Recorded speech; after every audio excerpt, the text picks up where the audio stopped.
My name is Annie White, 32 years old. The invitation came on cream-colored cardstock, embossed in gold, the kind of luxury that tries too hard. The Thompson family cordially invites you to celebrate Richard's promotion to senior partner at Willowbrook Country Club. Beneath the elegant font, a pencil scrawl twisted the knife. Dress code strictly enforced. No cheap clothing. I stared at it from my desk, surrounded by acquisition reports and legal documents worth millions. They still thought I was the struggling niece, the one with the small paycheck and smaller dreams. Funny. They didn't know I'd bought Willowbrook 18 months ago quietly through a holding company they couldn't pronounce. Every chandelier, every wine glass, every blade of manicured grass, they all belonged to me now. For 8 years, I'd been buying up distressed assets and turning them into gold mines. Hotels, resorts, clubs.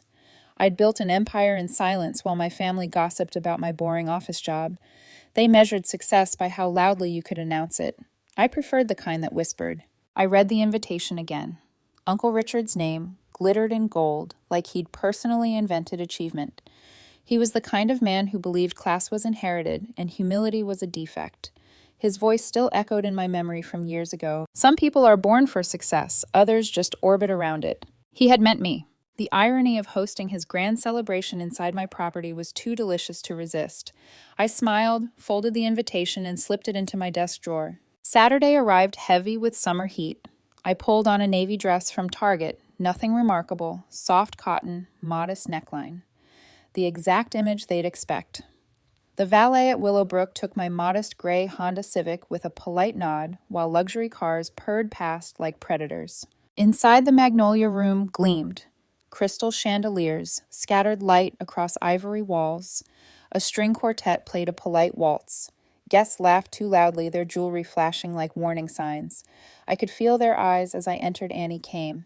In that, "You made it." Aunt Patricia's syrupy voice rang out. We weren't sure you could take time off your little job."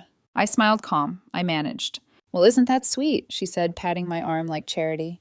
"Richard will be so thrilled you came to witness real success." I nodded and let her bask in her self-importance. Her perfume was so strong it nearly masked the scent of condescension. I made my way to the back table, the one reserved for the family's lesser members. My brother David, a high school teacher, offered a warm smile. Beside him, cousins whispered excitedly about the membership fees and how exclusive this place was. "Can you imagine," one cousin said, "50,000 just to join plus monthly dues? I'd die to be part of a place like this." Another sighed. I let them talk. None of them knew I'd personally approved the new crystal chandeliers or the imported wallpaper from Milan. Their awe was my silent applause. Then came the tapping of a silver spoon against a champagne glass. Uncle Richard, 62 and self-satisfied, stood at the front of the room. His suit was tailored perfection, his smile the kind that belonged in stock photos titled Confidence. "Ladies and gentlemen," he began, "thank you for joining me to celebrate not just my promotion, but the Thompson family's continued success." Applause rippled through the room. I took a sip of water. "You see," he continued, "places like Willowbrook aren't just for anyone. The standards here are high, financially and socially." His gaze swept the crowd, landing squarely on me. "But that's what separates achievers from the ordinary." The laughter that followed was the kind that stings behind polite smiles. Now he said, pausing dramatically, "Take my niece Annie, for example." A hush fell. She's worked the same entry-level job for years. Lives modestly drives that little old car. But she's here tonight, surrounded by real success. Maybe it'll inspire her to aim higher. I felt heat rise to my cheeks, but my expression didn't change. My family's eyes turned toward me, some pitying, others smug. "Not everyone can be a success," Richard added, with a genial smile. "But at least she gets to see what it looks like." The words hung in the air like a stain no one wanted to clean. David's jaw tightened beside me. My aunt gave a sympathetic pat on my hand that burned like insult disguised as comfort. I smiled faintly and whispered to myself, "You're standing in my house, Richard." Dinner carried on shrimp cocktails and small talk about investments. They laughed about trips to Tuscany and whose son got into Yale. No one noticed the quiet satisfaction in my eyes each time the waiter served from plates stamped with my company's insignia. Later, when Richard came over, he clapped my shoulder as if blessing a child. "I hope this evening was educational, Annie." "It was," I said softly, "very educational." He chuckled, oblivious. "Good girl." I watched him walk away, surrounded by admirers. The chandeliers shimmered above him like witnesses to his arrogance. He had no idea that within 24 hours his world and his membership would vanish. The family who taught me my place was about to learn where they truly stood. The next evening, as the city lights blinked awake outside my apartment window, I replayed Uncle Richard's voice in my head like a song that refused to fade. Not everyone can be a success, Annie, but at least you can see what it looks like. I'd sat there perfectly composed while laughter rippled through the room, but inside something had shifted, a final thread snapping after years of silent endurance. I wasn't angry, not yet, just clear. Saturday night at the country club unfolded like a play I'd already watched too many times. The laughter, the shallow toasts, the hierarchy disguised as celebration. Every corner of that magnolia room whispered about image. The white linens, the gold flatware, the scent of imported lilies masking something sour beneath like insecurity dressed in perfume. I'd chosen the seat at the far back deliberately. From there I could observe the performance. Aunt Patricia was holding court at the main table, telling anyone who'd listen how Richard always carried the family name with grace. My cousin Jennifer leaned close to me and whispered, "Can you believe they're doing another toast? I'm starving." Her tone wasn't cruel, just weary. Jennifer was harmless, more follower than predator. Still, she'd laughed earlier when Richard used me as an example. That was the thing about family cruelty. It didn't always come from malice. Sometimes it was just easy. "You're quiet tonight," my brother David murmured beside me. "I'm learning," I said. "Learning what? Who they really are when they think no one's watching." He frowned, uncertain what I meant. The lights dimmed slightly as Richard stood again, champagne in hand. "A toast," he announced. "To success, to ambition, and to the Thompson name." Applause. Glasses clinked. The photographer moved between tables, capturing smiles that belonged more to pride than joy. "You know," Richard continued, "our family has always valued hard work and achievement. We've built legacies. We've set standards." He paused, savoring the sound of his own authority.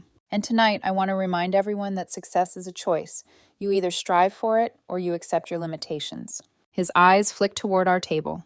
The pause that followed was long enough for everyone to feel it. "Take my niece Annie," he said with a benevolent smile, still trying to find her path. "But maybe seeing what real achievement looks like will inspire her." Laughter again, small, polite, poisonous. "I've always said," Richard added, "some people build empires, others appreciate them from afar." The words stung not because they were cruel, but because they were lazy. That was his sin. Not hatred, but arrogance without imagination. I glanced at the chandeliers overhead, their light fractured across 1,000 crystals. I own you, I thought. Every sparkle, every reflection, every glint that touches his glass. Still, I said nothing. I didn't need to. David leaned closer, whispering, "He's humiliating you." "Let him," I replied. "He's doing it in my living room." Dinner ended with dessert chocolate mousse I'd personally added to the menu months ago. As waiters glided across the room, Richard approached our table again, the benevolent conqueror checking on the peasants. "Annie," he said warmly, "I hope tonight gave you perspective." It did. Good. Not everyone can be a senior partner, but there's dignity in knowing your place. I met his gaze evenly. Absolutely. Knowing one's place is important. He mistook my calm for compliance and smiled. Exactly. Later, when guests drifted toward the lobby, I lingered behind. The marble floor gleamed under soft light. I remembered approving that very flooring sample Carrara stone sourced from Tuscany. A valet outside called out last names as luxury cars rolled in. Bentley for Thompson, Porsche, for Lewis Civic, for White. A small chorus of muffled laughter followed. I thanked the valet, handed him a generous tip, and drove away slowly, watching the glow of Willowbrook shrink in my rearview mirror. Inside that building, my family was celebrating a man who believed he owned the room. He didn't know he'd just toasted his own downfall. And for the first time in years, I felt something sharp and thrilling spark inside me. Not revenge, something cleaner. Justice. By Monday morning, the Magnolia Room's laughter was a ghost in my mind, distant, harmless. I was up before sunrise, coffee in hand, reviewing quarterly reports from my company's portfolio. My office was silent, except for the hum of the city below. Willowbrook Country Club profits up 14%, bookings full through summer zero vacancies on the membership waitlist. Perfect. But that wasn't what caught my eye. It was his name, Richard Thompson, member, number 4782. The irony nearly made me laugh. I leaned back in my chair, fingers tapping the armrest. It would have been easy to ignore him, to let karma take its sweet, slow time. But then I remembered his smirk, the way 40 relatives had turned to look at me like I was the family's moral charity case. No, I wasn't going to wait for karma. I was going to write it. I picked up the phone and called the club's general manager, Patricia Wells, a woman whose precision I trusted completely. "Good morning, Miss White," she answered. "Early start, as always." "Morning, Patricia. I need something handled quietly, of course. There's a member named Richard Thompson, membership number 4782. Terminate it immediately." A short pause then. "Any reason I should document owner's discretion?" "No explanation necessary." "Understood. Would you like me to call him personally?" "Yes. Be professional, firm, and brief. He'll try to talk his way out of it. Don't engage. Just inform him the termination is effective immediately." "Consider it done," Patricia said smoothly. I hung up, stared at the skyline, and felt nothing but calm. It took less than 3 hours for the first call to come. 2:47 p.m. Uncle Richard's name flashed across my phone screen. I let it ring twice before answering. "Annie." His voice was sharp, panicked. "You'll never believe what just happened."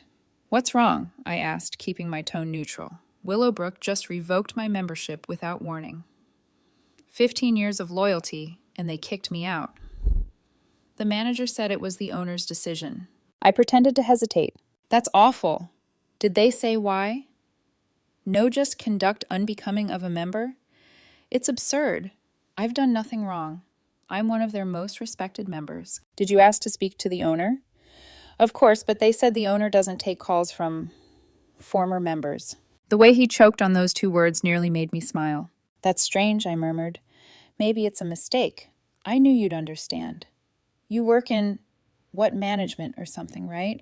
Maybe you can help me talk to someone there." "Management or something?" The words dripped with casual dismissal. "I might know someone," I said softly. "Let me see what I can do. I'd appreciate that, Annie. You've always been sensible." When I hung up, I didn't feel satisfaction. Not yet. Just inevitability. I called Patricia again. "He'll be calling soon. Send him a formal letter." "What should it say?" "That his membership was revoked for publicly disparaging other members based on perceived financial status." "Make it sound like a moral violation, not a financial one." "Understood. I'll have the legal department send it today." "Thank you, Patricia. And make sure it's on Willowbrook's gold letterhead, the one that screams importance." "Of course." That evening, while I was preparing dinner, my phone rang again. Richard's number. "Annie." His voice was louder this time, raw. "They sent me a letter. Can you believe this? They're accusing me of disparaging other members based on financial status. I never said anything offensive." "Oh," I said. "What exactly did you say? You were there." "I was just talking about success, about hard work, about family values. There's nothing wrong with that." I stirred my soup slowly. "And when you used me as an example of failure, what was that exactly?" "That wasn't an insult, Annie. It was motivation. You know tough love." "Tough love." I repeated the phrase like tasting something bitter. "Exactly. You've got potential. You just, haven't used it yet." "I see." There was silence on the line. "You don't think I crossed a line, do you?" he asked finally. "I think you spoke exactly how you see people, Uncle, and that's what got you here." "What do you mean?" I took a breath. "Do you know who owns Willowbrook Country Club?" "Some investment group, I think." "Why, that group is called Pacific Holdings, LLC. "Okay, I own Pacific Holdings." Silence, then a shaky laugh. "No, come on. You're joking." "No joke. I bought it 18 months ago for $23 million. The membership you cherished, it was mine to give or take." "Annie." His voice dropped to a whisper. "That's not possible. You told me I'd never own anything like that club. I didn't mean... But you were right about one thing. I'll never own anything like what you had, because what you had was borrowed prestige. What I have is ownership." "Annie, please. You taught me to know my place," I said quietly. "Now you finally know yours." I hung up before he could speak again. The city outside my window glittered cold and beautiful. Somewhere Richard was staring at his phone, realizing the hierarchy he'd worshipped had turned upside down. And for the first time in a long time, I didn't feel invisible. I felt seen. When Uncle Richard called again the next morning, his voice was different. Lower, cautious, and stripped of the booming confidence that had once filled every room he entered. "Annie," he began carefully, "I think there's been a misunderstanding." I leaned back in my office chair, watching the sun climb behind the glass skyline. "Has there?" "Yes. I might have said a few things at the dinner, but it was all in good fun, family teasing, you know." You can't seriously believe I meant any harm. Do you think I revoke memberships for bad jokes? I asked softly. He fell silent. The silence stretched long enough to make him squirm. You don't understand what this means to me, he said at last. Willowbrook isn't just a club, it's my professional network, my reputation, my standing in the community. I nodded slowly, even though he couldn't see me. So your reputation depends on where you eat steak and drink gin.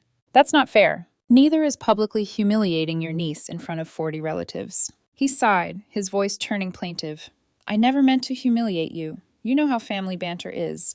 Besides, you never told us what you actually do. You always acted like you were just scraping by. So that justified how you treated me. No, he said quickly. But you have to admit it looked that way. The car, the clothes. I prefer simplicity. Well, yes, but if we'd known... I cut in. There it is. If you'd known. That's the part I was waiting for. He didn't reply. Tell me, Uncle, I continued, my tone calm but surgical. If I were still driving that Civic, still working my entry-level job, would you have treated me any differently than you did that night? I didn't mean... Answer the question. Probably not, he admitted after a long pause. I smiled faintly. That's the truth I bought for $23 million. Annie, you're twisting things. You think this is about me, but it's about how families push each other to do better. I was motivating you. By calling me a disappointment. I never used that word. No, you just implied it, over and over again. The pitying smiles, the jokes, the speeches. He took a shaky breath. You've always been too sensitive. I almost laughed. And you've always mistaken cruelty for confidence. There was a pause. Then his tone softened, the false humility sliding in like oil on glass. Annie, listen, we're family. We've all said things we regret, but we can fix this. If you reinstate my membership, I'll make it right. Publicly, I'll apologize. We'll tell everyone how proud I am of you. An apology to get your privileges back. I let the words hang there. Not because you understand what you did. I do understand I was wrong. I judged you unfairly. No, I said you judged everyone unfairly. I was just the one who finally had the power to stop you. Please, Annie, I've learned my lesson. Have you? He hesitated, then launched into another plea about reputation, business connections, clients, all the things that mattered most to him. And that was when I understood something. Richard didn't miss me. He missed the mirror I used to hold up, the one that made him look like a success. Uncle Richard, I said finally, my voice quiet but cutting the club's decision stance. You can't do this to me. I can, and I have. You're destroying my life.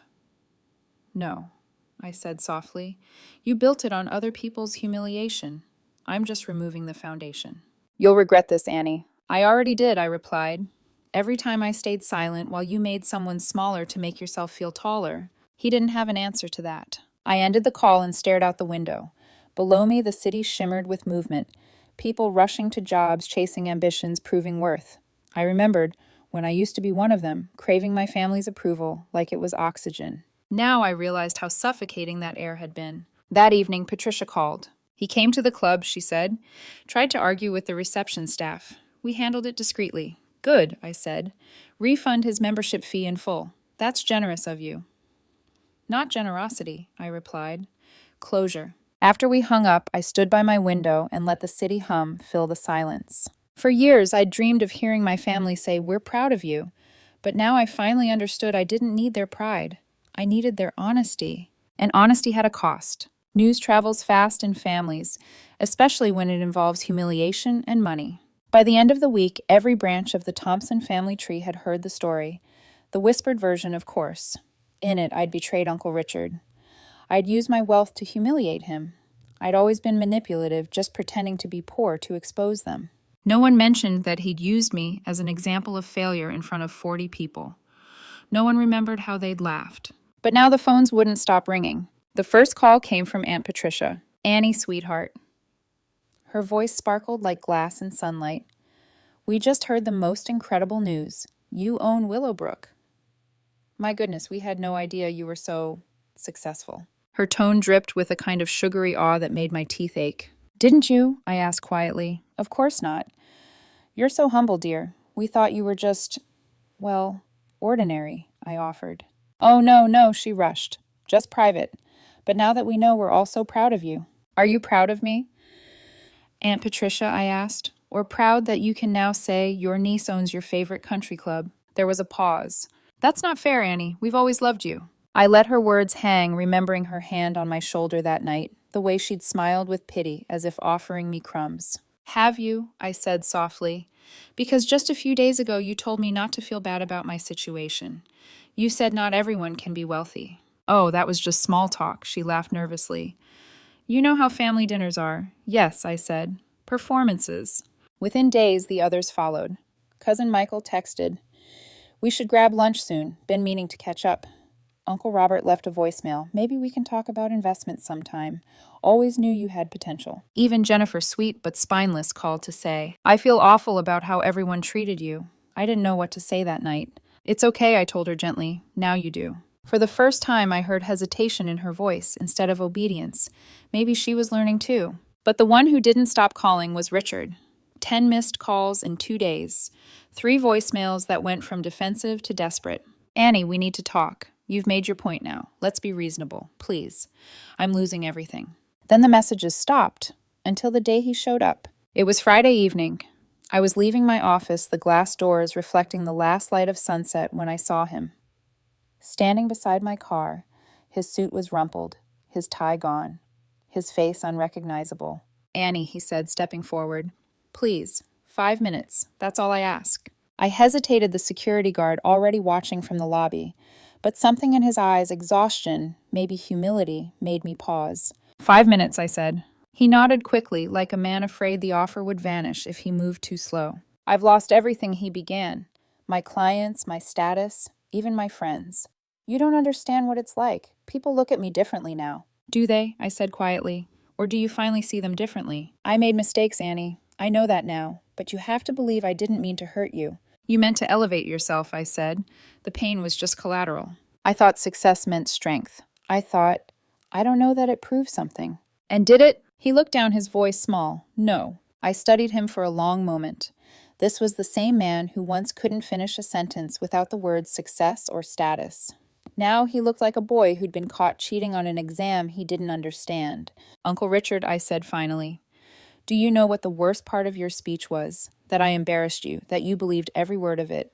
"Then teach me," he pleaded. "Show me how to be different." I shook my head. "That's not something I can teach. It's something you have to unlearn." He stepped closer, his voice cracking. "Please, reinstate my membership. I'll do anything.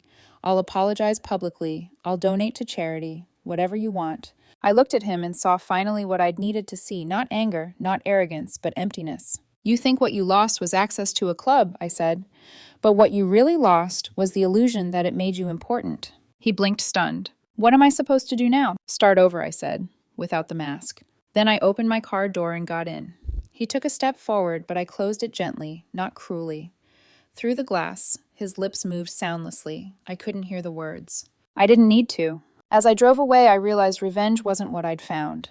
Clarity was. And clarity, I'd learned, is the quietest kind of power. 6 months passed.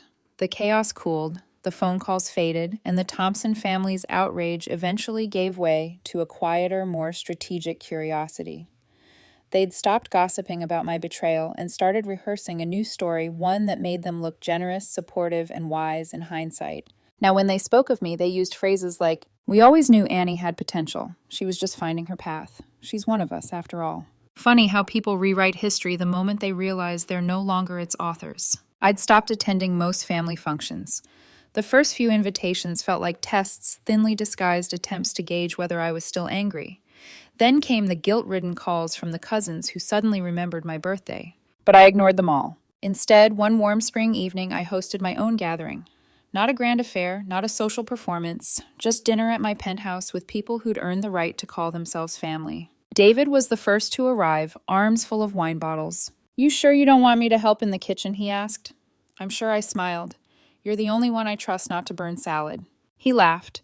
The sound filled the apartment like something healing. Jennifer came next, holding a small bouquet and wearing an expression halfway between nervousness and relief. "I didn't know what flowers you liked," she said, "so I brought the kind I used to see in your old apartment." It was a simple gesture, but it caught me off guard. "You remembered." "I remember more than I should have said that night," she admitted softly. "I'm sorry." And I believed her, not because of her words, but because of the way she didn't try to explain them away. The dinner was small. No status games, no fake compliments, just stories, laughter, and the kind of silence that comes from comfort, not tension. We talked about life, not income, about books, travel, students, cooking, disasters. At one point, David asked quietly, "Do you miss them?" The rest of the family. I thought about the laughter that always had sharp edges, the polite cruelty that masqueraded as tradition.